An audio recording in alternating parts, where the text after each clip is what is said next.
Well, first up on the show, after the deadly explosion at the Al-Ahli hospital in Gaza that has claimed over 500 casualties, 500 lives, casualties continue to rise. Civilians in Gaza who have had no role to play in the war continue to pay the price with their lives. Geopolitical landscape in West Asia has been evolving rapidly, but what remains steadfast and unwavering is America's support to Israel. In a bid to diffuse tensions, President Biden arrived in Tel Aviv, embracing the Israeli Prime Minister Benjamin Netanyahu.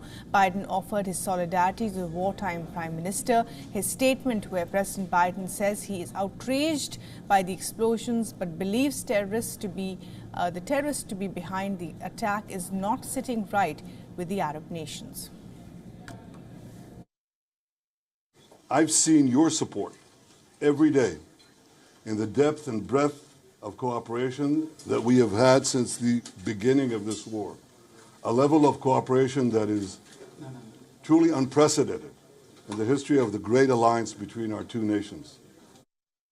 Saddened and outraged by the explosion at the hospital in Gaza yesterday. And based on what I've seen, it appears as though it was done by the other team, not you. The Arab world has been unanimous in condemning Israel for the attack on the hospital. Countries like UAE, Bahrain, Egypt and Morocco have blamed Israel for the attack.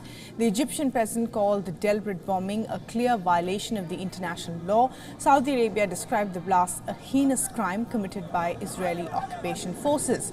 Following the attack on the Al-Ahli hospital, outrage is spilling over on the streets. Countries like Lebanon, Jordan, Libya, Yemen, Tunisia, Turkey, Morocco, Iran have all witnessed protests.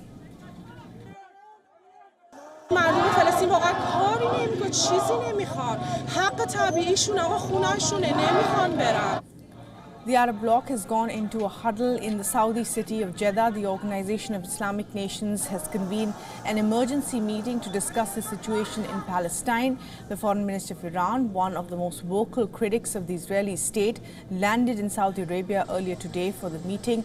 The OIC includes most members of the Arab bloc, including the ring of nations that surround Israel. The meeting assumes significance in the wake of an earlier meeting that was supposed to take place in Jordan's capital, Amman. The Organization of Islamic Conference also blamed Israel, called what happened in Gaza a war crime, a crime against humanity and organized state terrorism. As per the original plan announced on Tuesday by the U.S.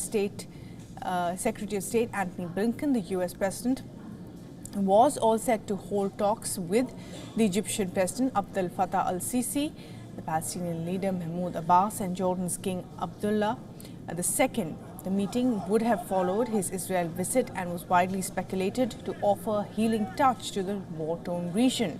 But within hours of the attack on the Gaza hospital, the meeting was called off by Jordan. Just a fortnight ago, Saudi Arabia was in talks with Israel and the U.S. to sign a normalization deal. This in the backdrop of the historic Abraham Accords earlier that saw Arab nations like the UAE and Bahrain engage with Israel after years of friction. But now the battle lines are being redrawn, at least geopolitically.